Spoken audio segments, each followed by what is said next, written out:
2024 30th January shift 1 question number 4 നമുക്കൊന്ന് start ചെയ്തേക്കാം.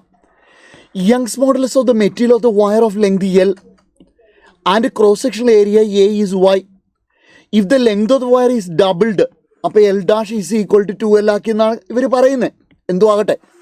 And cross sectional area is halved, അപ്പോൾ A' is equal to A/2. What will be the value of Young's modulus? എൻ്റെ കുഞ്ഞുങ്ങൾ പറയും Young's modulus ഒരു material എപ്പോഴും എന്തായിരിക്കും എന്നാണ് പറയുന്നത്? കോൺസ്റ്റൻ്റ് ആയിരിക്കും. അപ്പം ലെങ്ത് മാറ്റിയാലോ ഏരിയ മാറ്റിയാലോ യങ്സ് മോഡുലസ് മാറുമോ കുട്ടികളെ? ഇല്ല, ഒരിക്കലും മാറില്ല. അപ്പോൾ യങ്സ് മോഡുലസ് എന്ത് തന്നെയായിരിക്കും? Y തന്നെയായിരിക്കും. യങ്സ് മോഡുലസ് ഡിപ്പെൻഡ്സ് ഓൺ എന്തൊക്കെയാണ് നമുക്കറിയാം. ഇമ്പ്യൂരിറ്റീനെ ഡിപ്പെൻഡ് ചെയ്യുന്നു, ടെമ്പറേച്ചറിനെ ഡിപ്പെൻഡ് ചെയ്യുന്നു, ഹാമറിങ്ങിനെ ഡിപ്പെൻഡ് ചെയ്യുന്നു, പിന്നെ അങ്ങനെയുള്ള പല ഫാക്ടേഴ്സിനെയാണ്. റോളിങ്ങിനെ ഡിപ്പെൻഡ് ചെയ്യുന്നു, ക്വെഞ്ചിങ്ങിനെ ഡിപ്പെൻഡ് ചെയ്യുന്നു. അപ്പോൾ അങ്ങനെയുള്ള പല ഫാക്ടേഴ്സിനെയാണ് ഡിപ്പെൻഡ് ചെയ്യണത്. അല്ലാണ്ട് ലെങ്തിനെയും ഏരിയ ക്രോസ് സെക്ഷൻ എന്ത് ചെയ്യുന്നില്ല? ഡിപ്പെൻഡ് ചെയ്യുന്നില്ല.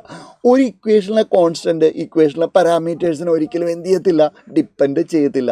ഓക്കെ, അപ്പോൾ യങ്സ് മോഡുലസ് ഒരു മെറ്റീരിയൽ എപ്പോഴും എന്തായിരിക്കും എന്നാണ് പറയുന്നത്? കോൺസ്റ്റൻ്റ് ആയിരിക്കും. ലെങ്തിനെ ഏരിയ ക്രോസ് സെക്ഷൻ എന്ത് ചെയ്യുന്നില്ല? ഡിപ്പെൻഡ് ചെയ്യുന്നില്ല.